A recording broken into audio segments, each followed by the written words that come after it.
Ahora sí, perdón por la interrupción. Continuamos entonces.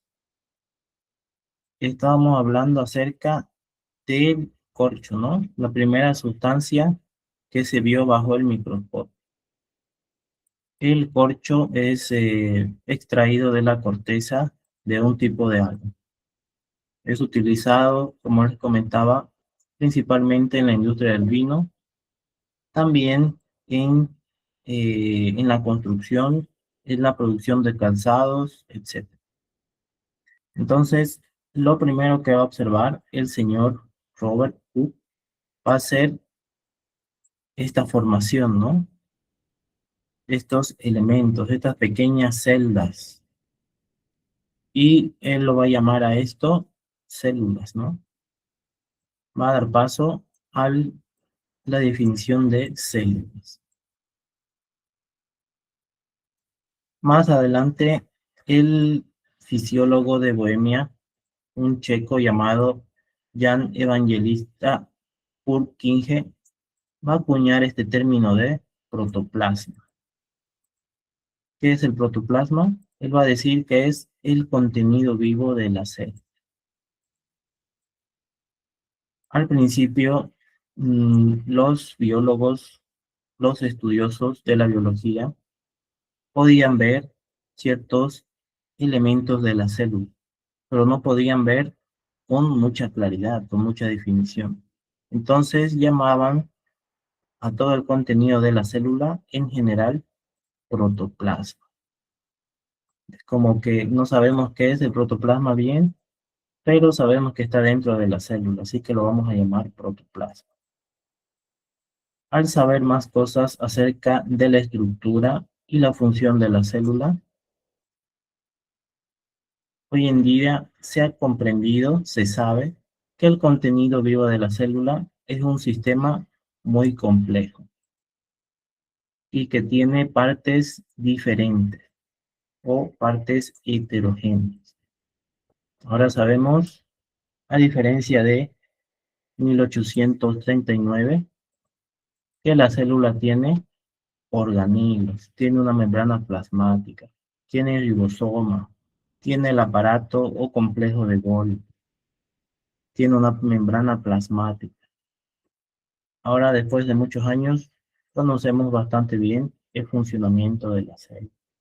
Pero en ese tiempo, 1839, el señor Jan Evangelista denominaba como protoplasma todo lo que estaba dentro de la célula.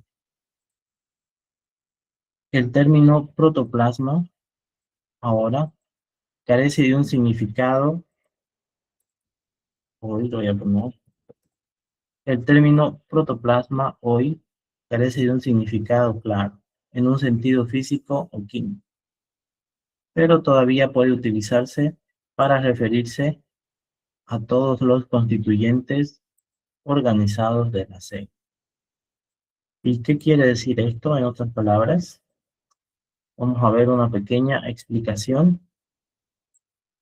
¿Qué es el protoplasma? Antiguamente los científicos no tenían microscopios tan potentes como los que tenemos hoy en día.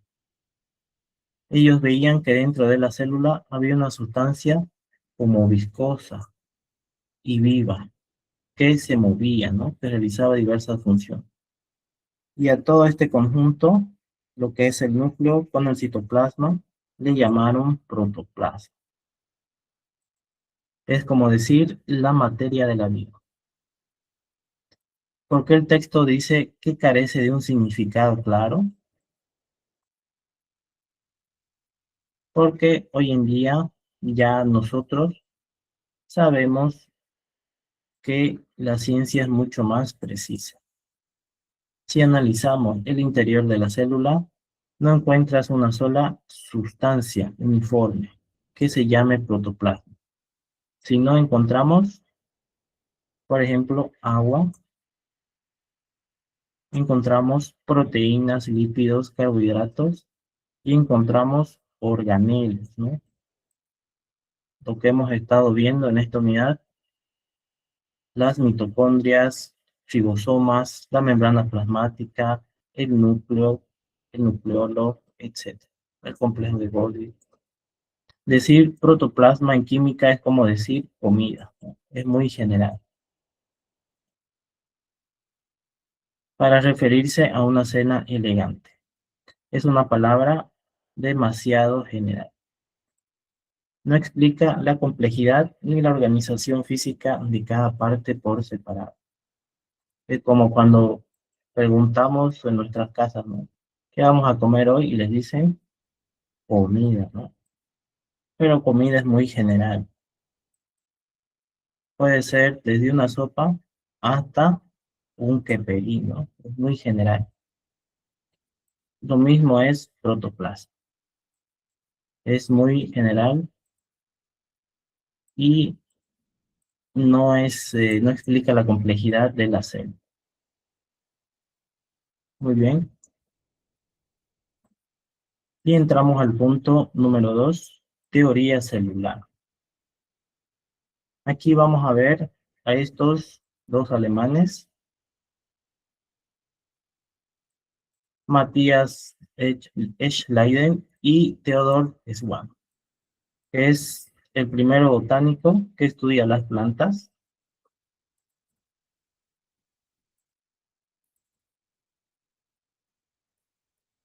y el segundo estudia los animales.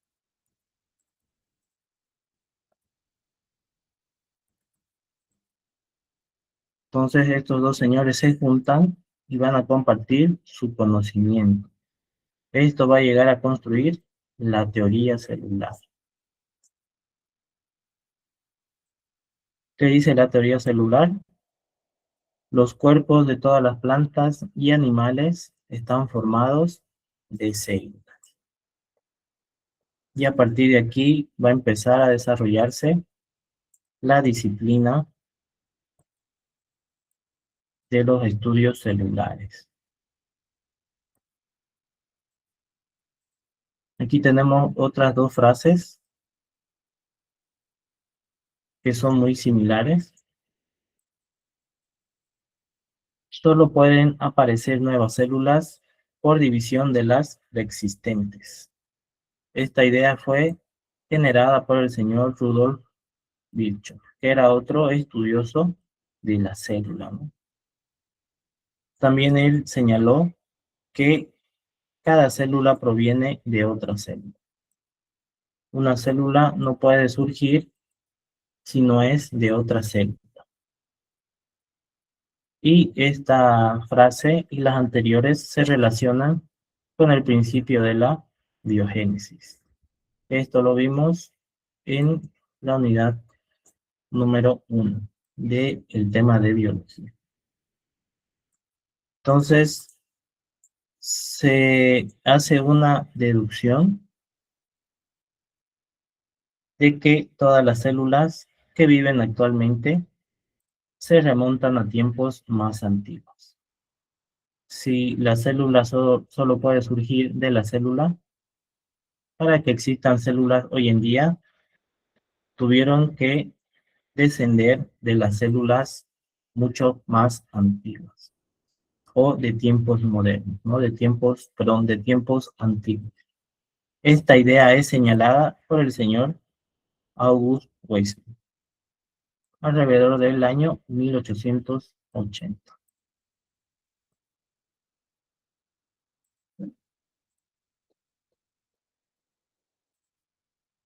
Entonces, la teoría celular incluye el concepto de que la célula es la unidad primordial, esencial, ¿no? A partir de la célula es que surge todo, tanto de función como de estructura. Es el fragmento representativo más diminuto. Es lo más pequeño de la vida, la célula. Y todo lo que tiene vida tiene célula. Desde las plantas hasta los animales más grandes. Es una característica de todas las cosas vivas. Entonces, esta teoría celular va a ser la base para entender cómo se desarrollan y funcionan los órganos y tejidos del cuerpo humano.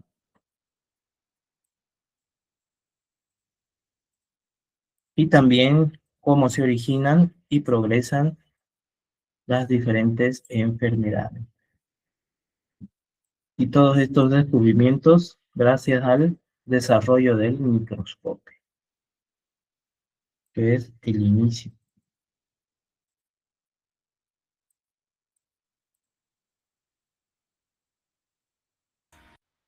Aquí vemos entonces la célula. Voy a copiar aquí algo. Esto de aquí.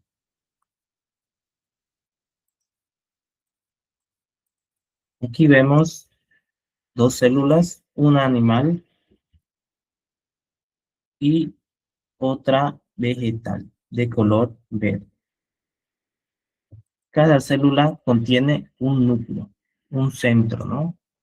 Un pequeño círculo en el medio y está rodeada por una membrana plasmática, una pequeña capa alrededor, ¿no? Que la protege de elementos del exterior. Aquí podemos ver en la imagen el núcleo en la célula animal, el núcleo en la célula vegetal. También la membrana plasmática aquí en la célula animal y la membrana plasmática en la célula vegetal, lo que rodea a la célula. El texto nos habla de los glóbulos rojos. Los glóbulos rojos de un mamífero pierden su núcleo. No tienen este núcleo que podemos ver aquí. Estos pierden su núcleo durante la maduración, en tanto que los músculos también poseen varios núcleos, no solamente un núcleo, sino varios núcleos. Estas nos dicen son excepciones. No son las reglas, son excepciones. La regla general es que toda célula tiene que poseer un núcleo. Entonces, qué células no poseen núcleo? Si les preguntan en su evaluación, los glóbulos rojos y los músculos estriados poseen varios núcleos. Estas son excepciones. Aquí podemos ver una imagen de un glóbulo rojo, una vista lateral y superior, tiene una forma redonda y aplanado levemente al medio. Aquí podemos ver moléculas de oxígeno, hierro, lo que le da su coloración, membrana celular alrededor y cadena de proteínas. En estas imágenes, el glóbulo rojo tiene núcleo, a lo que podemos observar, no tiene el núcleo, ¿no? Si el glóbulo rojo es una célula, no debería tener núcleo. Pues según las reglas, sí. Pero el glóbulo rojo es una excepción, ¿no?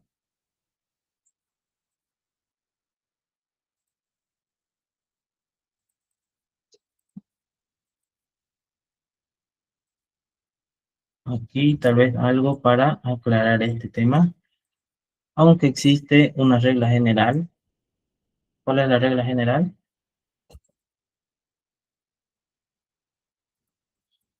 Todas las células tienen núcleo. Esa es la regla general, ¿cierto?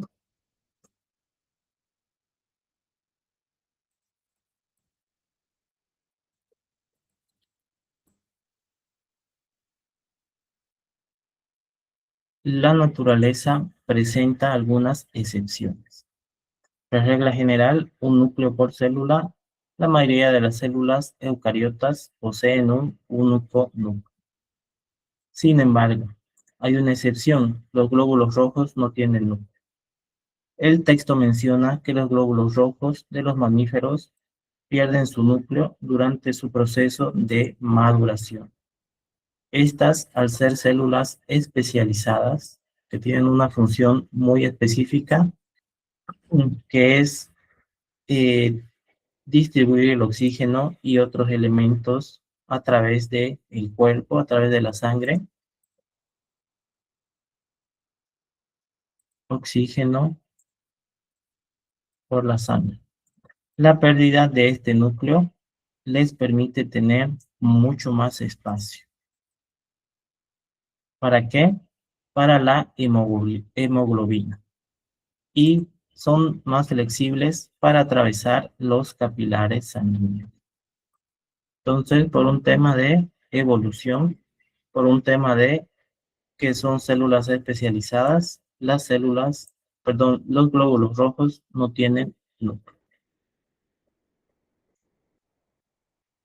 Muy bien.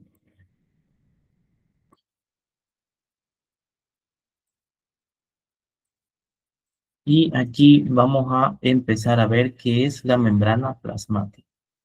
Como habíamos visto, es este pequeño muro que separa el interior de la célula del exterior. Y aquí podemos ver estos, podemos llamarlos palitos o estructuras, que son los fosfolípidos. La membrana plasmática es un componente de la célula que la protege del exterior.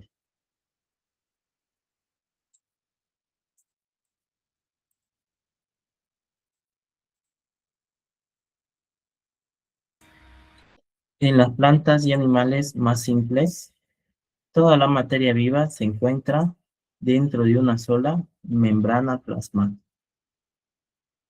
Estos organismos, animales y plantas, pueden, eh, la célula puede considerarse unicelular, o sea, acelular, en el sentido de que su cuerpo no está dividido en células.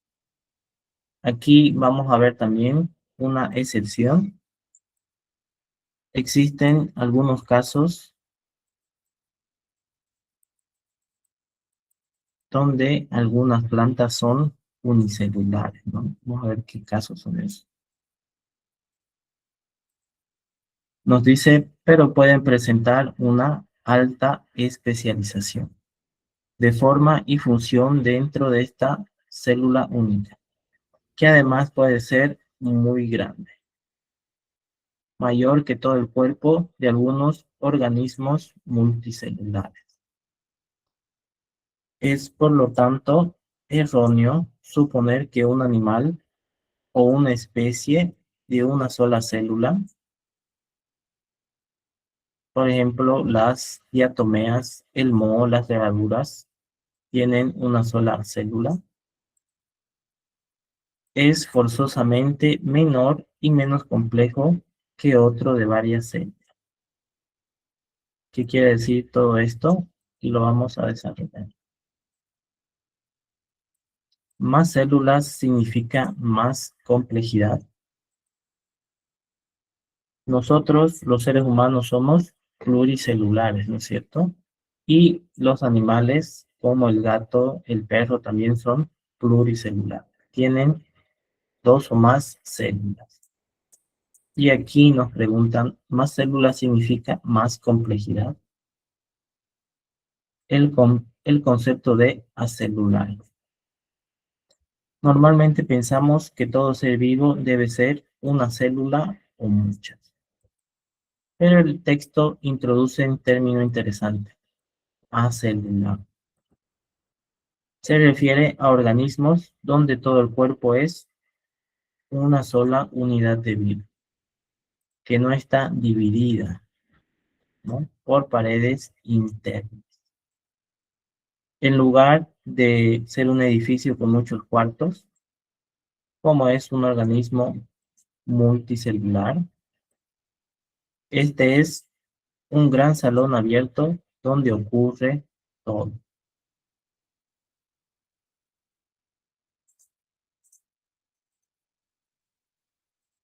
El tamaño entonces no define a la célula. Solemos creer que una célula siempre es microscópica, siempre es pequeña y solo se puede ver en el microscopio. Pero el texto nos corrige.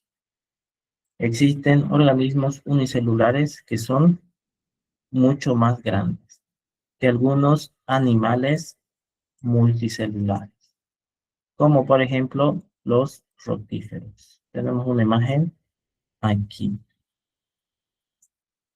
que son animales de muchas células, pero muy pequeños, minúsculos. Y también existen algunas algas marinas, como por ejemplo la acetabularia, que puede medir varios centímetros. Aquí la podemos ver.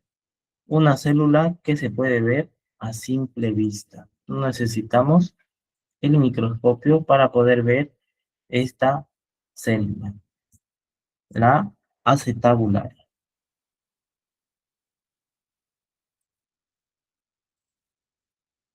Entonces, vemos complejidad versus cantidad de células.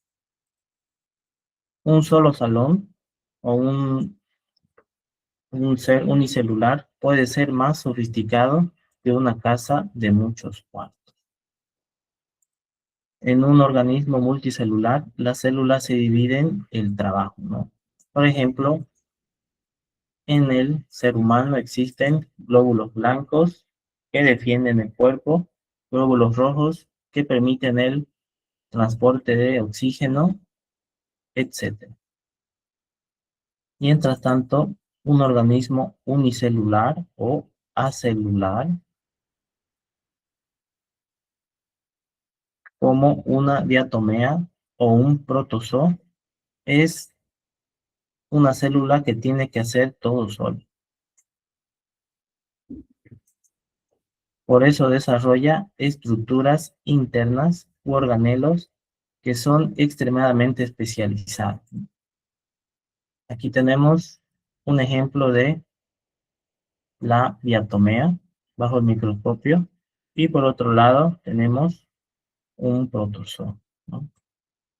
Y este, a pesar de ser de menor tamaño, tiene una complejidad muy grande.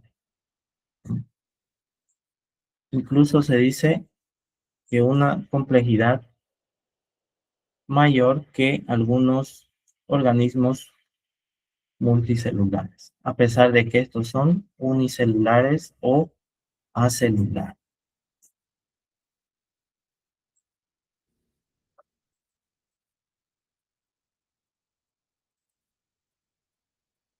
Entonces, ya cerrando, unicelular, acelular no significa simple ni pequeño.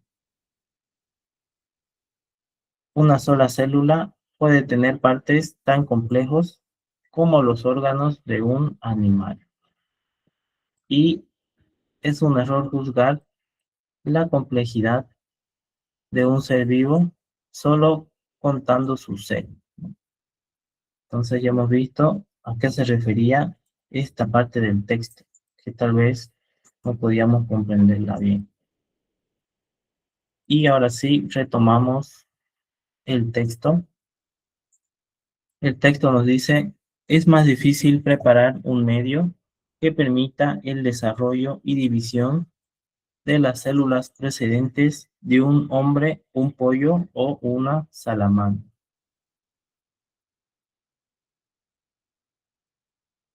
Es difícil, en otras palabras, controlar o reproducir células,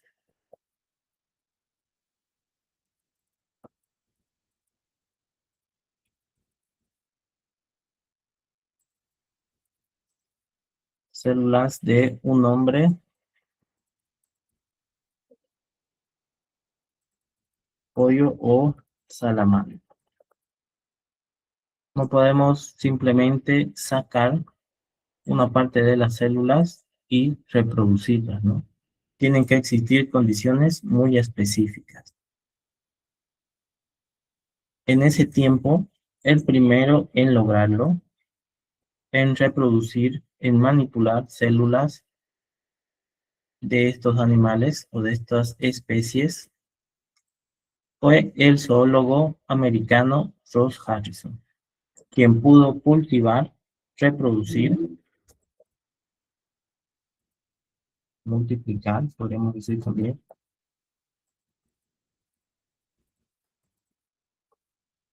las células de una salamandra. Entonces, esto va a ser un desarrollo muy grande porque va a permitir estudiar a las células fuera del cuerpo. Esto se va a realizar en el año 1907.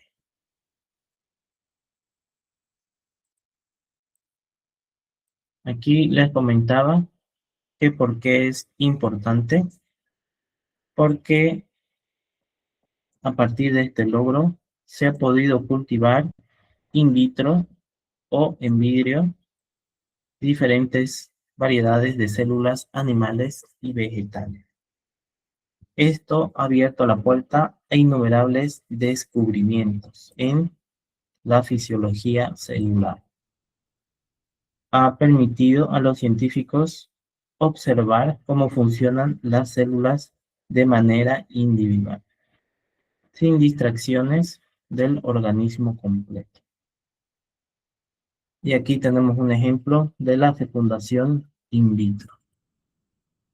La fecundación in vitro es la fecundación de un espermatozoide y un óvulo fuera del cuerpo humano, fuera del cuerpo femenino.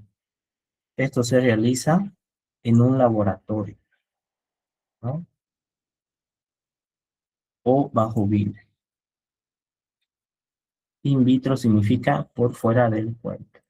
Entonces, gracias a esos descubrimientos, se ha podido desarrollar esta fecundación in vitro, a la que cada vez muchas personas se someten.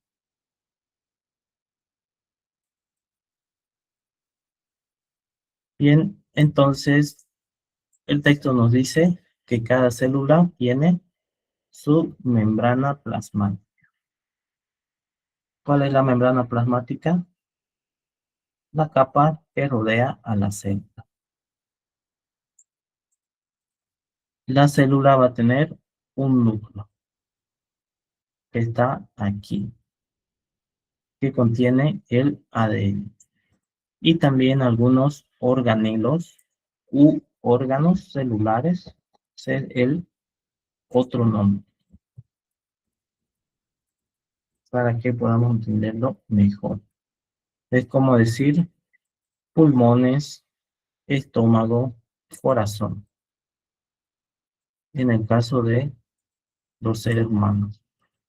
Las células, por su parte, tienen organelos. Estos son las mitocondrias, el retículo endoplásmico o endoplasmático, granuloso o liso, y también el complejo de Golgi. Estos van a ser los órganos de la célula.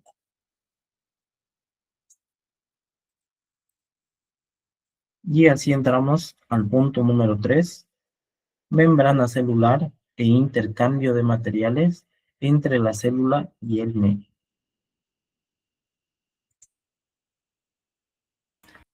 Una de las funciones más importantes que realizan las células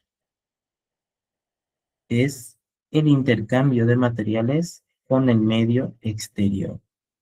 Si la célula no recibe este intercambio de materiales, no puede vivir, ¿no es cierto? Si no recibe oxígeno, si no recibe agua, si no recibe nutrientes, comida, no puede crecer, no puede vivir, ¿no? Al igual que nosotros. Si nosotros no consumimos diariamente oxígeno, una cantidad de agua y una cantidad de nutrientes o de comida, no podemos vivir. Este proceso de intercambio de entrada y salida se da en la membrana celular. Esta también se llama membrana plasmática. Es el mismo nombre. Y aquí la podemos ver como esta especie de muro que rodea a la célula.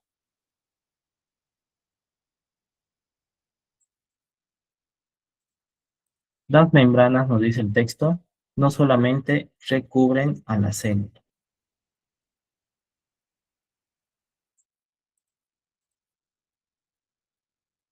limitándola del exterior y procurándole mantener constante las condiciones internas, sino que también limitan o aíslan las diferentes estructuras y los organelos. Permiten que las estructuras, los organelos como el núcleo, las ribosomas, el complejo de Golgi, no se mezclen, no se junten, tales como las vacuolas, nos dice, los, el núcleo o los núcleos, los cloroplastos y también las mitocondrias y otros organelos. Aquí podemos ver una membrana plasmática en donde se da el intercambio, ¿no? Por un lado salen algunas sustancias y por otro lado ingresan otras sustancias.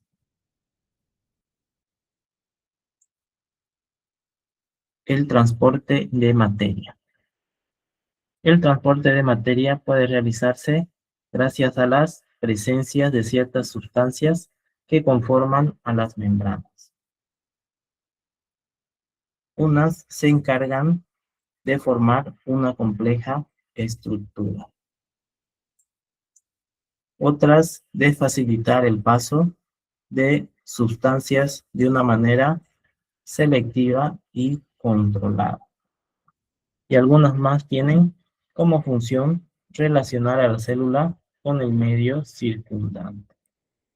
Entonces aquí vemos tres actividades que realiza la membrana plasmática. Por un lado, forma una compleja estructura. Por otro lado, es como migración o la aduana. Facilita el paso de sustancias. Las sustancias que requiere, que necesita, pasan. Y las sustancias que no necesitan, no ingresan en la célula. Por eso es selectiva y controlada. Y también tiene como función relacionar a la célula con el medio circundante. Cuidar, proteger o adaptar a la célula en el medio en que se encuentra. Y aquí en la imagen podemos ver cómo ingresan algunos elementos en esta capa fosfolípida o bicapa. Y por otro lado también salen otras sustancias. ¿Cuáles son las partes de esta membrana? Tenemos a los lípidos, conocidos como fosfolípidos, que están aquí, que forman esta doble capa, esta estructura que podemos ver aquí. Tenemos también las proteínas de gran tamaño, por donde pasan elementos mucho más grandes. Y también los carbohidratos, que podemos verlo en esta gráfica, aquí.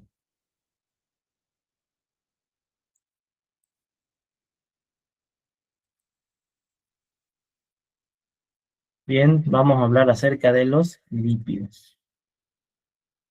Los lípidos van a conformar la estructura o matriz de la membrana y están representados básicamente por los fosfolípidos. ¿Qué son los fosfolípidos?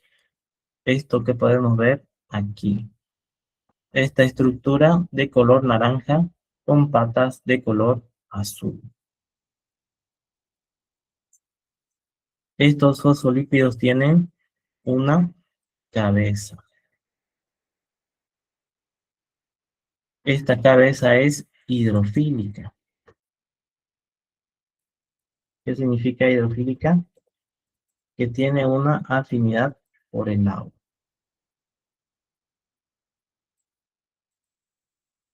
Y también tiene una cola de color azul, que es hidrofóbica. ¿Qué quiere decir hidrofóbica? Que rechaza el agua.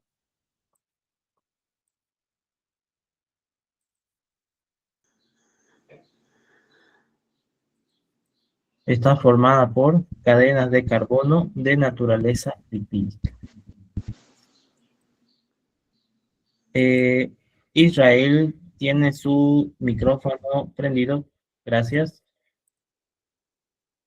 Tanto la cabeza como la cola pueden tener diferente composición y también diferente complejidad, dependiendo de la membrana que se trate. Entonces aquí podemos ver una estructura de un fosfolípido con una cabeza que tiene fosfato y que es hidrofílico, afinidad por el agua. Y la cola, yo le llamo las patas, es hidrofóbica. Tiene un rechazo al agua. ¿Y cómo se organiza este fosfolípido en esta estructura? Y esta tiene el nombre de membrana celular.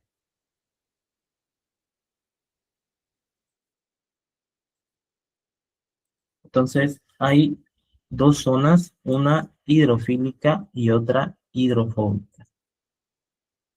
Los fosfolípidos en presencia de agua forman una bicapa. ¿Qué es una bicapa? Dos capas.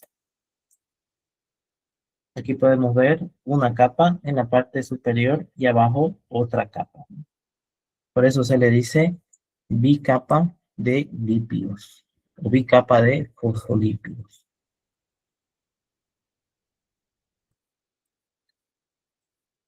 Cada una de las dos capas está formada por la acomodación de cabezas en un plano y por colas en el extremo opuesto.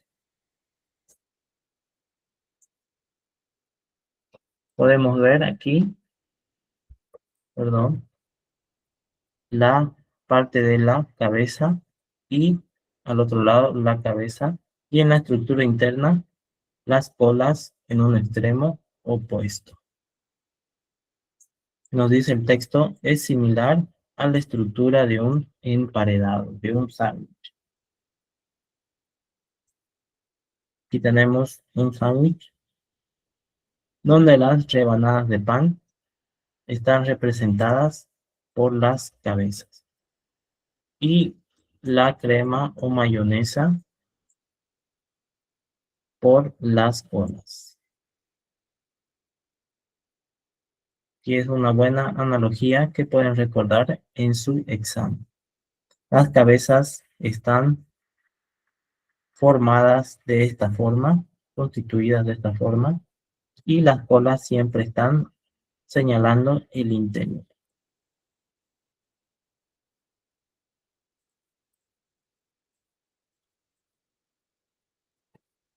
Nos habla de el movimiento continuo. Las colas, dice, tienen una enorme flexibilidad. Se paran moviendo, en otras palabras, ¿no? O se mueven. Por eso se considera que esta membrana tiene un flujo bidimensional continuo. ¿Qué es eso de bidimensional, dicen? Se refiere a que se puede mover entre estas dos capas, ¿no? En algunos casos, un fosfolípido puede saltar de esta capa superior a la capa inferior. Por eso se dice bidimensional continuo. Es un nombre muy extenso tal vez, pero que explica algo muy simple. Esto sucede ya que las moléculas tienen un gran movimiento lateral a lo largo y ancho de cada monocapa.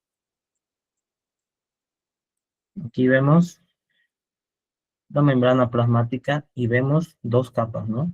Una superior y otra inferior. En cada una de estas capas va a existir movimientos laterales. Este fosfolípido puede irse hacia adelante, puede moverse a la derecha, puede moverse a la izquierda. Siempre va a estar en movimiento. Por eso dice, tienen gran movimiento a lo ancho de esta monocapa. Por el contrario, el movimiento de moléculas entre dos capas es extremadamente lento. Puede suceder que se dé un movimiento de esta capa superior a esta capa inferior o de esta capa inferior a la superior, pero es extremadamente lento.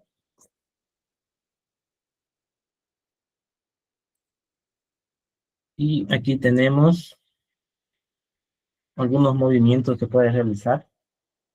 Puede moverse en su propio eje o rotación. Puede hacer el flip-flop o cambiar de capa, ¿no? De una capa a otra. Ese es el movimiento flip-flop. O puede moverse de modo lateral. Aquí podemos verlo mucho más claro. Todos estos movimientos los pueden realizar los fosfolípidos en la membrana plasmática. Y si tienen algún interés en esto, les dejo un video para que puedan verlo con calma.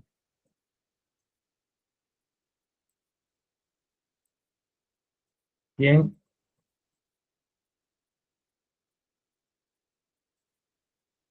muy bien, 115 personas. Qué bueno. Puede decirse que las proteínas son las que llevan a cabo las funciones específicas de transporte y reconocimiento celular. Perdón. ¿Cuáles son las proteínas?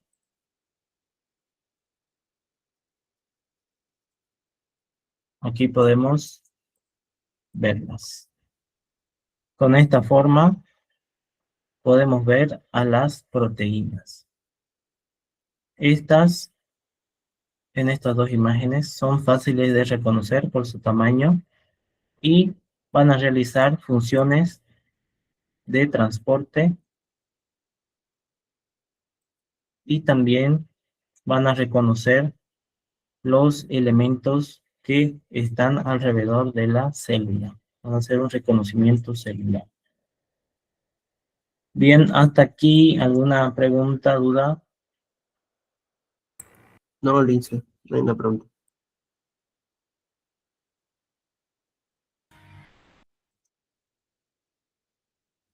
Bien, entonces seguimos. Aquí vamos a ver qué es el movimiento molecular, por qué se da y cuáles son esos tipos de movimiento.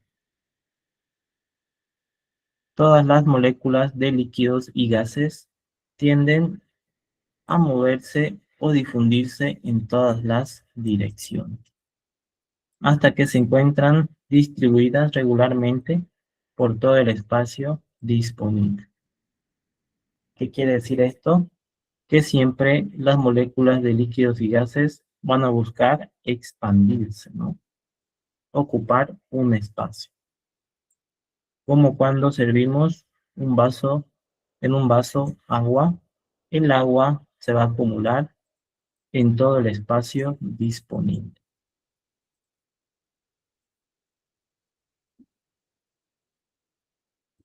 Y aquí tenemos la difusión. el concepto de difusión. Es la difusión, el movimiento de las moléculas de una región de alta concentración a una de menor concentración.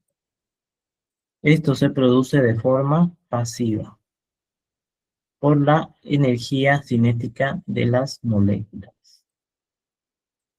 Esto lo produce la energía de las mismas moléculas. Me pueden decir, no le entiendo, ¿qué es eso de alta concentración y menor concentración? Aquí podemos ver un dibujo con una línea al medio. Esa línea al medio es la membrana plasmática. Y aquí podemos ver una gran cantidad de moléculas en el lado izquierdo, aquí. Sin embargo, aquí solo vemos 4 moléculas, por lo que decimos que aquí hay una alta concentración y aquí hay una menor concentración. ¿Y qué va a pasar en la difusión? Va a pasar esto de aquí. Las moléculas se van a mover, van a realizar un movimiento y van a ingresar dentro de la membrana plasmática, dentro de la célula. Entonces, por este fenómeno de difusión, las moléculas van a distribuirse de forma equitativa en todo el espacio. Esto se va a producir por la energía cinética de las moléculas. ¿Qué pasó? Pasamos de una alta concentración que había aquí, y aquí había una menor concentración, a una concentración más equitativa, ¿no? Ahora está mejor distribuido estas moléculas en estos dos espacios. La velocidad de difusión varía en función del tamaño de la molécula. La velocidad de movimiento va a depender del tamaño de la molécula y también de la temperatura. Las moléculas son formadoras de toda suerte de sustancias. Siempre se encuentran en movimiento. Aquí vemos lo mismo. Aquí hay una alta concentración y aquí hay una menor concentración o nula concentración. Aquí está la membrana plasmática y entonces se da el fenómeno de difusión.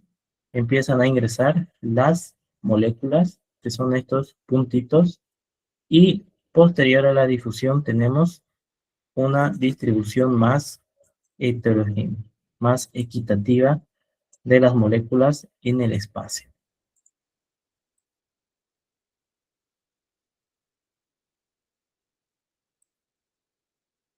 Aquí tenemos un ejemplo, el ejemplo del perfume. ¿Qué pasa cuando liberamos un perfume o cuando utilizamos el ambientador?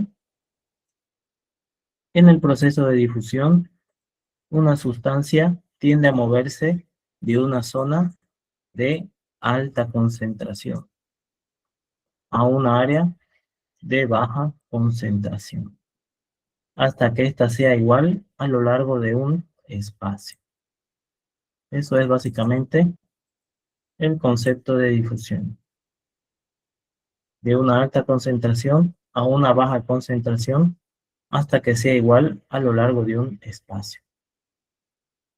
¿Qué pasa cuando una persona abre una botella o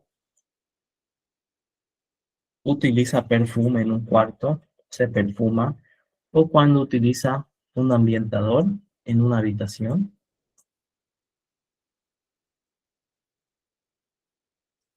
Pues sucede que las moléculas de ese elemento, perfume, ambientador, inicialmente estarán más concentradas donde la persona abrió el envase,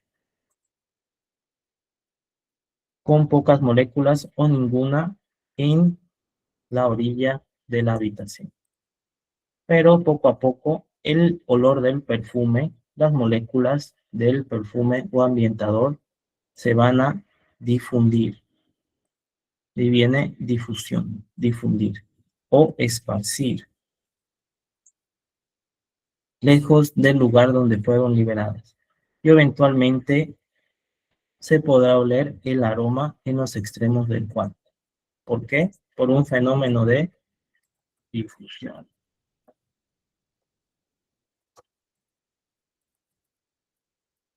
Finalmente, si se cierra el envase y se cierra la habitación, las moléculas de perfume o ambientador se distribuirán uniformemente en todo el volumen de ese espacio.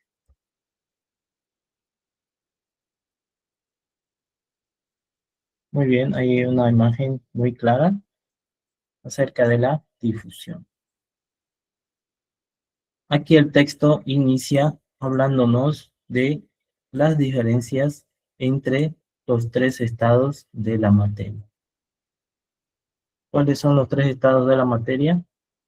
Sólido, líquido y gaseoso. La principal diferencia entre estos tres estados es la libertad de movimiento de las moléculas en cada caso. Ahora sabemos que la materia tiene una libertad de movimiento que depende de su estado. Las moléculas de un sólido se encuentran relativamente próximas unas de otras, por lo que las fuerzas de atracción intermoleculares les permiten vibrar o les permiten, sí, les permiten vibrar, pero no desplazarse. ¿Cuáles son los tres estados de la materia en el agua? Pueden escribirlo en el chat. En estado sólido es hielo, ¿no es cierto? En estado líquido es agua. Y en estado gaseoso se conoce como vapor. La sustancia es H2O, ¿no? Pero tiene diferentes nombres dependiendo de su estado de la materia. En estado sólido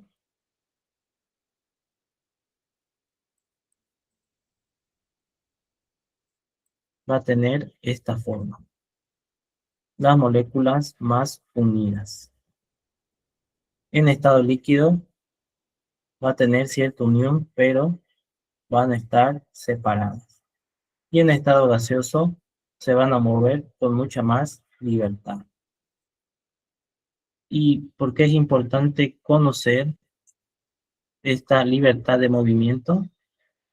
Porque esta libertad de movimiento va a ser esencial en los procesos de difusión de ósmosis. En estado líquido, las moléculas están más separadas, nos dice. En estado gaseoso, las moléculas se hallan tan separadas que las fuerzas intermoleculares son insignificantes. Y el movimiento molecular solo está limitado por obstáculos externos.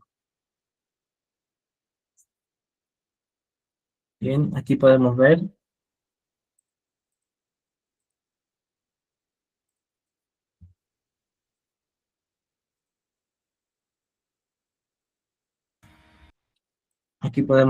las moléculas de agua en un estado líquido, ¿no? Están moviéndose y flotando. Y aquí podemos ver moléculas de agua o de H2O transformándose en hielo. Podemos ver que de tener un movimiento continuo empiezan a estabilizarse, a detenerse. Esto sucede cuando ponemos agua en la hielera, ¿no? Cuando transformamos cualquier líquido en un estado sólido o la transformamos por hielo. ¿Y qué sucede cuando ponemos la caldera? El vapor sale con fuerza expulsado de la caldera, lo que hace ese sonido o pitido característico. ¿Y cómo se ve? Se ve de esta forma.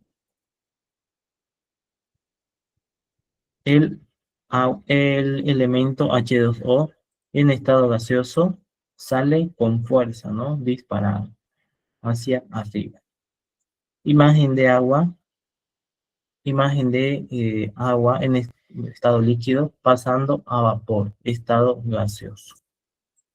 Entonces ahora sabemos que las moléculas tienen determinada libertad de movimiento y esto depende de su estado, ya sea sólido, líquido o gaseoso. Dicho esto, vamos a ver qué sucede con una gota de agua bajo el microscopio. Bajo el microscopio no podemos ver el movimiento de las moléculas, pero podemos hacer un experimento. Si se añade una gota de tinta que contiene partículas de carbón, las mismas se van a mover fortuita y continuamente en zigzag. Y aquí tenemos una imagen. Paula colocó gotas de tinta violeta en un vaso con agua. Y así empieza a ingresar la tinta. En unos pocos minutos el vaso se vio así, ¿no? Y para poder estudiar, ver este tema, aquí hay dos videos que les pueden interesar. Lo pueden guardar, anotar para verlo con más calma. Este fenómeno, este movimiento de las moléculas va a ser conocido como movimiento browniano. ¿Por qué movimiento browniano? Por este señor Robert Brown, que va a empezar a estudiar este fenómeno. En el experimento que hemos mencionado, cada partícula de carbón o tinta recibe choques continuos de las moléculas de agua. Y así el retroceso correspondiente explica el movimiento de partículas carbonosas o el movimiento de la tinta. ¿Esto por qué se da? Por el movimiento de las moléculas. Hemos visto que las moléculas tienen cierto grado de movimiento dependiendo del estado en que se encuentran. ¿Por qué se llama movimiento browniano al movimiento de las moléculas? Porque el señor fue el primero en observar con el microscopio este fenómeno. El movimiento browniano constituye el modelo de cómo se desplazan estas partículas difusibles.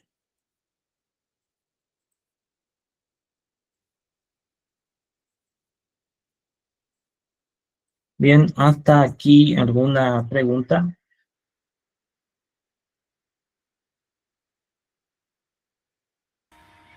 Pueden escribir en el chat.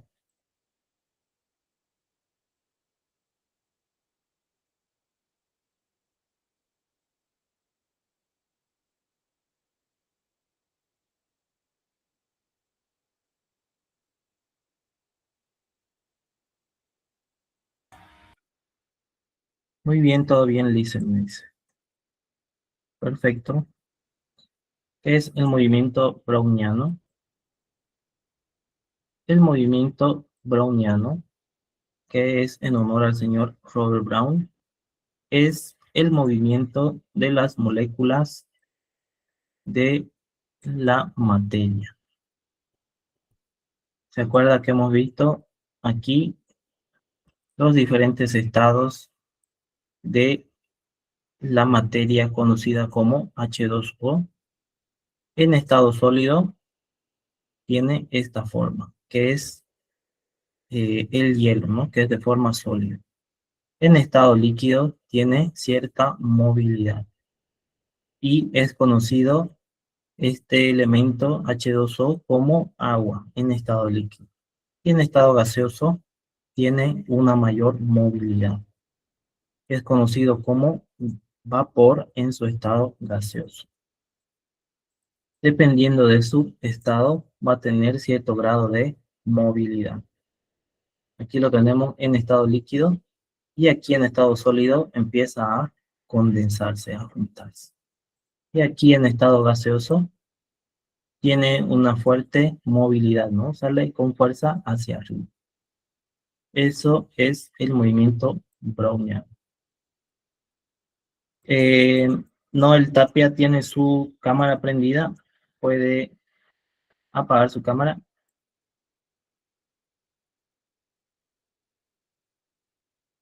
Noel Tapia tiene su cámara prendida. Noel Tapia. Bueno, no está atento. No sé si está la coordinadora para cerrar la cámara para que no nos distraiga. La materia, el Ya está, ejemplo. licenciado. Ah, ya, gracias. La materia, ejemplo, el agua, nunca desaparece, solo se encuentra en otro estado, ¿verdad? La materia, por ejemplo, el agua, puede tomar muchos estados, diferentes estados, dependiendo de la temperatura. Aquí tenemos el tema número 5 o velocidad de difusión. En el proceso de difusión, cada molécula se mueve en línea recta hasta que choca con algo, nos dice el texto, ya sea otra molécula o la pared del recipiente, y luego rebota y sigue en otra dirección. Las moléculas continúan moviéndose, aunque se hayan distribuido uniformemente o equitativamente. Sin embargo, con la misma rapidez con la que algunas moléculas se mueven, ya sea de izquierda a derecha, otras se mueven de derecha a izquierda, de modo que se mantiene un equilibrio. En pocas palabras, nos dice aquí el texto que las moléculas van a tener un movimiento continuo y que se distribuyen de forma equitativa en un espacio dado. Por ejemplo, en un vaso de agua, en un vaso de vidrio, eh, si se vierte agua en ella, se va a distribuir de forma equitativa. Esto depende del espacio, ¿no? Nos dice también que algunas moléculas se mueven de izquierda a derecha y otras de derecha a izquierda. Entonces, esto genera un equilibrio.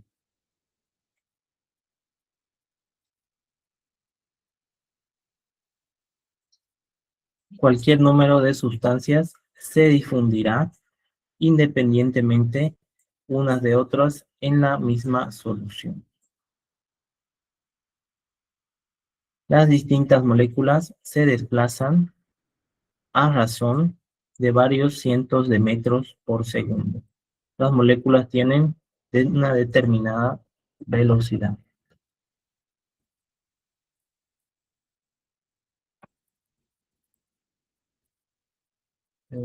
Tienen determinada velocidad. Pero cada molécula o cada uno de estos puntos que podemos ver aquí solo puede recorrer una fracción de nanómetro. antes de chocar contra otra molécula y rebotar. ¿Cuál es la medida del nanómetro? Es esta que tenemos aquí. Por ejemplo, en un vaso de agua, cada molécula de H2O solo puede recorrer una fracción de nanómetro. Aquí podemos ver un vaso con agua. Si lo vemos a nivel molecular, tiene este movimiento.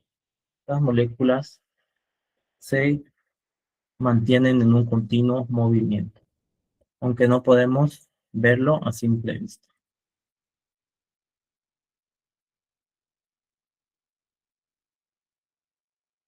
Así nos dice, el desplazamiento de una molécula en línea recta es lento.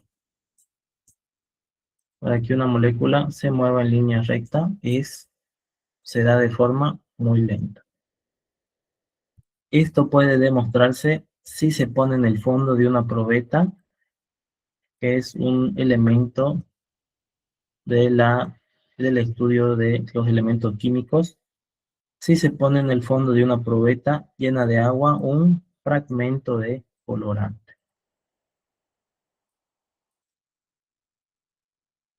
Aquí podemos ver, no tenemos nosotros actualmente una probeta a mano, pero tenemos esta imagen de un vaso con agua.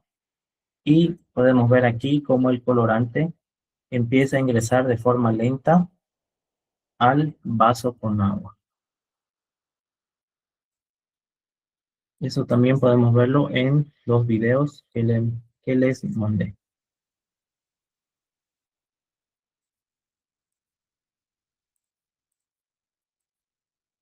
Al pasar días y semanas, nos dice, la sustancia coloreada asciende lentamente, pero se necesitan meses, se necesita mucho tiempo para que este colorante se distribuya de forma uniforme por toda la probeta o por todo el vaso, en este caso.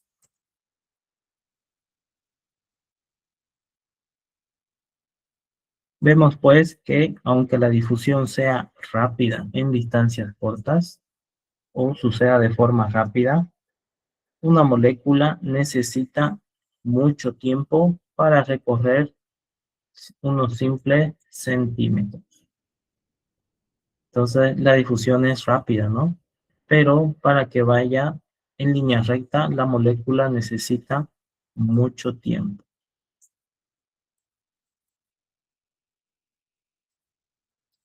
Este hecho nos dice, tiene un significado biológico, tiene una importancia biológica, pues limita el número de moléculas de oxígeno y sustancias nutritivas o alimento que pueden llegar a los organismos por una simple difusión. ¿Cuál es la difusión? Lo que vimos al principio, ¿no? De una sustancia de una mayor concentración a una menor concentración, se realiza el movimiento de difusión y se distribuye de forma equitativa. Esa es la simple difusión. Entonces, esto es muy lento, nos dice, el movimiento de las moléculas en línea recta. Solo un organismo diminuto o la célula puede sobrevivir en un lugar recibiendo moléculas por difusión, pues necesita pocas por segundo. Sin embargo, nosotros, los seres humanos y los animales, no podemos vivir solamente por esta simple difusión. Un organismo mayor, seres humanos, animales, plantas, deben disponer de un dispositivo para desplazarse a otra región o poseer una forma de agitar el medio para atraer las moléculas hacia sí. En otras palabras, nosotros los seres humanos, animales o plantas necesitamos grandes cantidades de alimento y por ello tenemos que agitar el medio para atraer estas moléculas, ya sea de oxígeno o de nutrientes hacia nosotros. También se puede vivir en un lugar donde el medio se mueve constantemente. Por ejemplo, un río o un espacio cerca del mar, franja correspondiente a las mareas. Por otro lado, las grandes plantas, los arbustos y los árboles han resuelto este problema. ¿Cómo? Con un sistema de raíces muy ramificadas. Las plantas, los arbustos y árboles no se pueden movilizar, ¿no? Entonces, ¿qué hacen? Deciden establecerse con raíces muy profundas, muy ramificadas.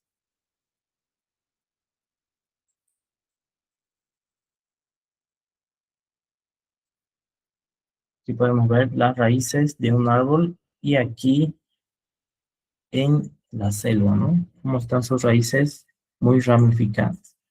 Gracias a esto pueden obtener los materiales necesarios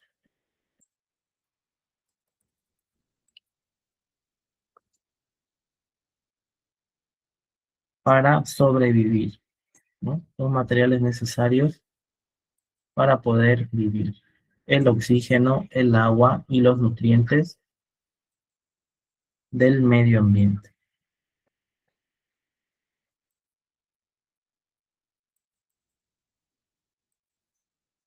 Bien, y aquí vamos a ver el punto número 6 o permeabilidad de membrana.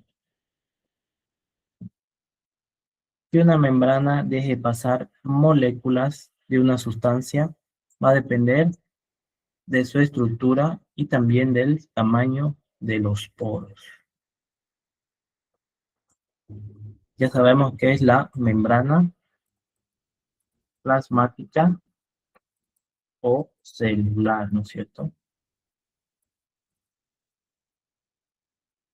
Mejor es aclarar.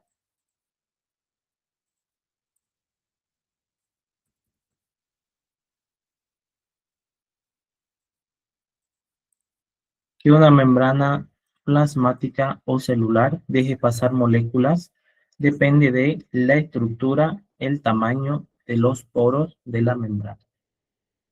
Se dice que esta membrana es permeable si permite el paso de cualquier sustancia e impermeable si no deja pasar ninguna. Y ya conocemos por suerte estos conceptos de permeable e impermeable. Aquí es permeable. Deja pasar cualquier sustancia, ¿no? Cualquier molécula al otro lado. Al medio está esta membrana plasmática o celular. Y es la membrana impermeable si no deja pasar ninguna sustancia. Como cuando llueve y algunos sacan su impermeable. El impermeable no deja pasar las sustancias al otro lado. Cuando deja pasar ciertas sustancias, pero no otras, se dice que tiene permeabilidad diferencial. O en otras palabras es semipermeable. Deja pasar algunas sustancias y otras no. Algunas moléculas o solutos y otros no.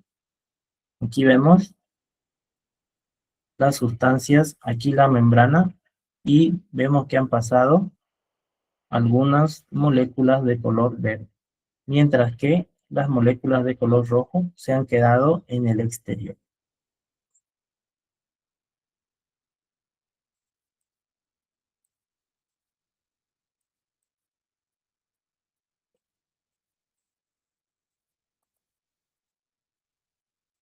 La permeabilidad es una propiedad de la membrana, no de la sustancia, nos dice.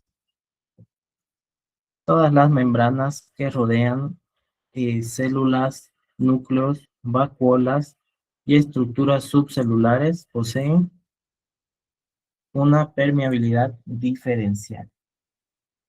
Ya sabemos que es diferencial, que deja pasar algunas sustancias o algunas moléculas y otras no. En este caso, deja pasar las moléculas de color verde. Las moléculas de color rojo se quedan en el otro lado.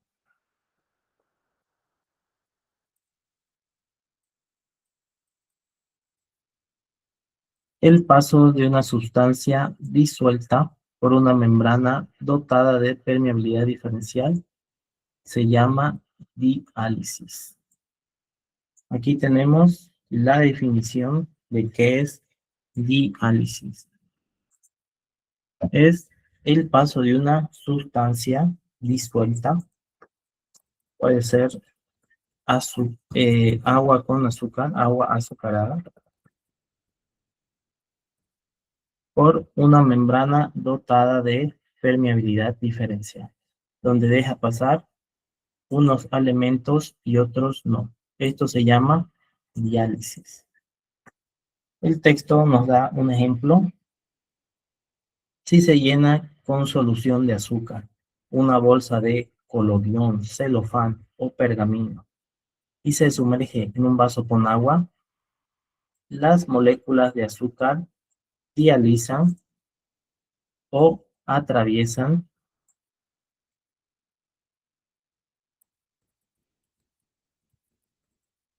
por la membrana, si los poros son bastante grandes.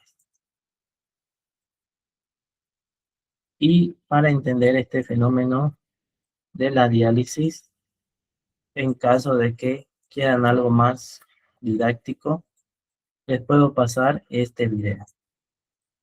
Lo pueden guardar, copiar y verlo más tarde.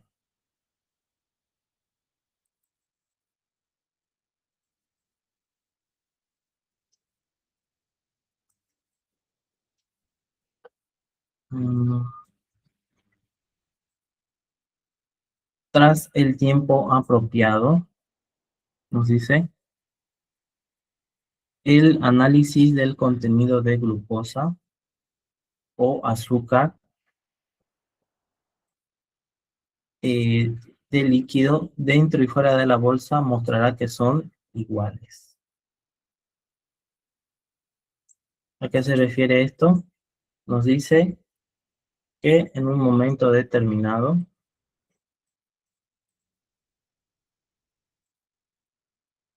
tanto el líquido que existía aquí en la bolsa, el azúcar que existía aquí en la bolsa, se va a expandir a través de este vaso con agua o este envase con agua. Aquí, por ejemplo, tenemos la bolsa, ya sea eh, pergamino u otro elemento con azúcar que ingresa dentro del agua. Más adelante va a empezar a salir poco a poco estas moléculas de azúcar. Y más adelante va a existir un equilibrio en este soluto o en la sustancia azucarada, tanto afuera como dentro de la bolsa. Entonces, las moléculas, después de esto, siguen difundiéndose, siguen expandiéndose, pero no hay un cambio global de concentración. La concentración, tanto fuera de esta bolsa como dentro de la bolsa, va a ser la misma. La concentración de glucosa, la concentración de azúcar. Pues la salida y entrada de sustancias tienen lugar a la misma velocidad.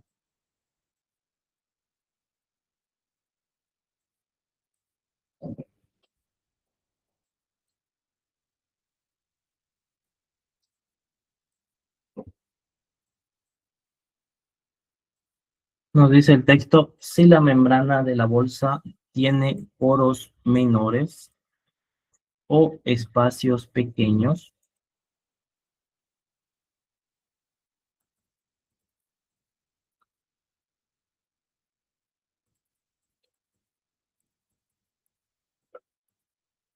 Y es permeable o permite el paso de las moléculas, ¿no? Es permeable a las moléculas de agua, pero no a las de azúcar. De más tamaño se observa un fenómeno diferente.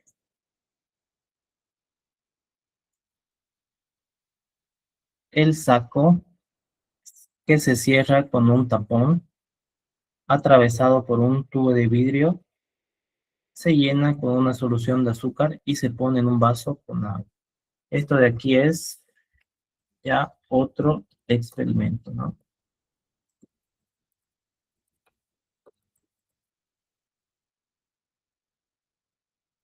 El saco, que se cierra con un tapón atravesado por un tubo de vidrio, se llena con la solución de azúcar y se pone en un vaso de agua.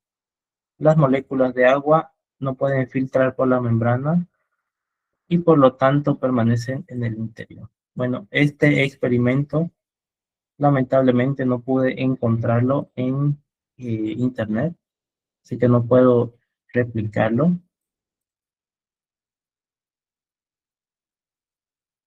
Pero aquí les voy a pasar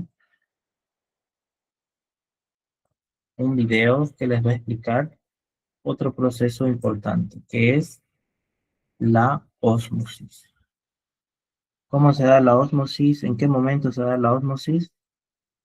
Eso está ahí en el video, pero vamos a hacer alguna aclaración para diferenciar lo que es difusión, diálisis y ósmosis.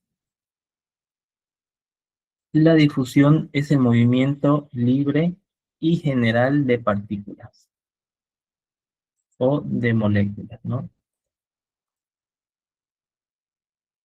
De mayor a menor concentración. Eso es justamente lo que venimos explicando, ¿no? Es la difusión. Aquí podemos ver difusión. La diálisis, por otro lado, es un proceso específico de separación que utiliza una membrana semipermeable. ¿Cuál es la membrana semipermeable en el caso de las células? La membrana citoplasmática, ¿no? O membrana celular. Aquí en la diálisis podemos ver una línea que separa el envase. En el caso de las células es la membrana plasmática. La diálisis entonces es un proceso de separación que utiliza esta membrana semipermeable para separar moléculas pequeñas